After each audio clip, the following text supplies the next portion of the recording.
शेतकरी मित्रांनो, तुमच्यासाठी एक नवीन योजना आहे। आता तुम्हाला गाय, म्हैस किंवा शेळी, मेंढ्या ठेवण्यासाठी पक्का गोठा बांधून मिळणार आहेत। म्हणजेच जर तुमच्याकडे दूध देणारी जनावरे असतील तर जनावरांना ठेवण्यासाठी गोठा बांधायला सरकार आर्थिक मदत करणार आहे। तर आता अनुदान किती मिळणार आहे, अर्ज कुठे करायचा आहे, कोणकोणती कागदपत्र लागणार याची सर्व माहिती मित्रांनो या व्हिडिओच्या माध्यमातून आपण पाहणार आहेत। तर नमस्कार शेतकरी मित्रांनो, स्वागत आहे तुमचं खांडवे पाटील आपल्या युट्यूब चॅनलवर। तर मित्रांनो, साधा गोठा जरी बांधायचा म्हटलं तर शेतकऱ्यांना भरपूर खर्च येतो। तर बऱ्याच शेतकऱ्यांना हा खर्च पेलावत नसल्यामुळं राज्य सरकार अशा शेतकऱ्यांना आता मदत करणार। मग आता किती अनुदान असणार आहेत, यासाठी अर्ज कसा करायचा आहे हे आपण या व्हिडिओमधून पाहणारच आहेत। तर या व्हिडिओला सुरुवात करण्याआधी तुम्ही शेतकरी आहात, अद्यापही आपल्या या युट्यूब चॅनलला सबस्क्राईब केलं नसेल, चॅनलला सबस्क्राईब करून बाजूला असलेल्या बेल आयकॉनला नक्कीच प्रेस करायचा आहे। अशाच प्रकारचे कामाचे आणि महत्त्वाचे व्हिडिओ तुम्हाला भेटत राहण्यासाठी। आता नेमकी काय आहे अपडेट हे पाहूया, तर व्हिडिओ सुरू करूया। तर मित्रांनो, सरकार पैसे कशासाठी देणार हा एक महत्त्वाचा मुद्दा। जेव्हा गोठा चांगला असतो तेव्हा जनावर थंडी, ऊन, पावसापासून सुरक्षित असतात, म्हणजेच जनावर आजारी पडत नाही आणि जास्त दूध देतात। हे सगळं लक्षात घेऊन सरकारने 77,188 रुपये शेतकऱ्यांना अनुदान देणार आहेत। तर हे पैसे गोठा बांधण्यासाठी वापरायचे असणार आहेत। दुसरा महत्त्वाचा मुद्दा असा, ही योजना कोण चालवतं। तर मित्रांनो, ही योजना कोण चालवतं हा एक महत्त्वाचा पॉइंट आहे। तर ही योजना शरद पवार ग्राम समृद्धी योजना या नावाने ओळखली जाते।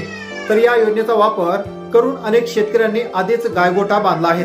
आता तुमच्याही घरात जनावरे असतील तर मग तुम्ही सुद्धा ही मदत घेऊ शकता।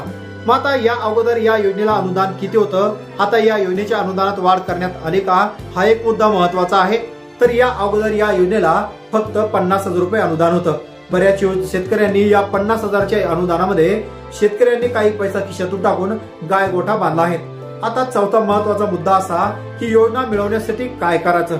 जर तुम्हाला या योजनेचा लाभ घ्यायचा असेल तर तुम्हाला काही महत्त्वाच्या गोष्टी सुद्धा कराव्या लागणार आहेत। आता प्रत्येक ग्रामीण भागामध्ये ग्रामपंचायत असते, ग्रामीण भागामध्ये काही ग्रामपंचायती सुद्धा असतात। मग आता तुमच्या गावामध्ये ग्रामपंचायतीमध्ये एक अर्ज द्यायचा आहे, म्हणजे तुम्हाला प्रस्ताव त्या ठिकाणी सादर करायचा आहे। तर आता हा प्रस्ताव तुम्हाला मिळणार कुठं, प्रस्ताव तुम्हाला कुठल्याही झेरॉक्सवर मित्रांनो मिळून जाईल। तर हा प्रस्ताव दिल्यानंतर ग्रामसेवक हा अर्ज तुमचा पंचायत समिती यांच्याकडे पाठवणार आहेत। पंचायत समितीमध्ये तो अर्ज गेल्यानंतर त्या अर्जाची त्या ठिकाणी चाचणी केल्यानंतर तुमचा अर्ज जाईल हा जिल्हा परिषद यांच्याकडे आणि तेथे तुमचा अर्ज मंजूर झाल्यावर तुम्हाला पैसे मिळणार आहेत। आणि आता पाचवा महत्त्वाचा मुद्दा असा की यासाठी कोणकोणती कागदपत्र लागणार, कोणत्याही योजनेचा अर्ज करायचा असेल, तुम्हाला कुठेही अर्ज करायचा असेल तर यासाठी काही महत्त्वाची कागदपत्र सुद्धा जोडावी लागतात। मग आता यामध्ये काही कागदपत्र कोणती लागणार ते सुद्धा पाहूया। सर्वात महत्त्वाचं म्हणजे तुमचं आधार कार्ड, उत्पन्नाचा दाखला। त्या म्हणजे उत्पन्नाचा दाखला असा की तुमचं वार्षिक उत्पन्न किती आहे, तुमचं वार्षिक उत्पन्न हे 2 लाख रुपयाच्या आतमध्ये असणं गरजेचं आहे। तिसरा महत्त्वाचा पुरावा असा की रहिवासी ग्रामपंचायतचा दाखला। त्याचबरोबर तुम्ही गावातच राहता हे दाखवण्याचं महत्त्वाचं पत्र तुम्हाला ग्रामपंचायत यांच्याकडून घ्यायचं आहे।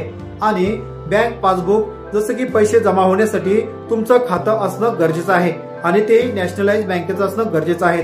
तर आता एक अर्ज आणि एक अंदाजपत्रक, गोठा बांधायला किती खर्च येईल हे सांगणं सुद्धा महत्त्वाचं। तर गोठा बांधणं का गरजेचं आहे, जेव्हा गोठा नसतो तेव्हा जनावरं उघड्यावर बांधावी लागतात, थंडी, पाऊस, ऊन यामुळे त्यांना मोठा त्रास होतो। आता बरेच शेतकऱ्यांनी काय केलं की दुग्ध व्यवसाय सुरू केला। तर दुग्ध व्यवसाय सुरू केल्यामुळं जनावरांना थंडीचा फटका बसतो, उन्हाचा फटका बसतो आणि पाण्याचा फटका बसतो।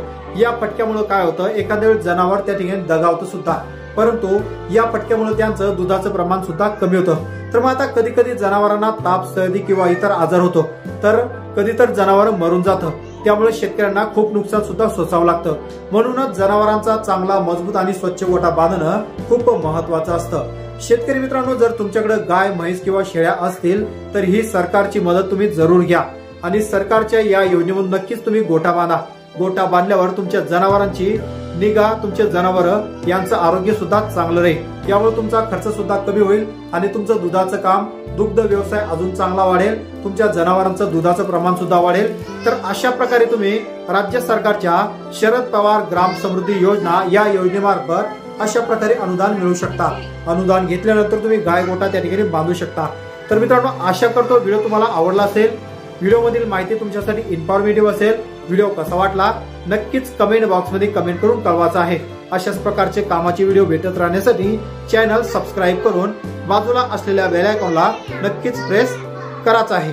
वाट पहा पुन्हा एका नवीन योजनेची, नवीन व्हिडिओची। तोपर्यंत टाटा, बाय बाय, जय जवान जय किसान।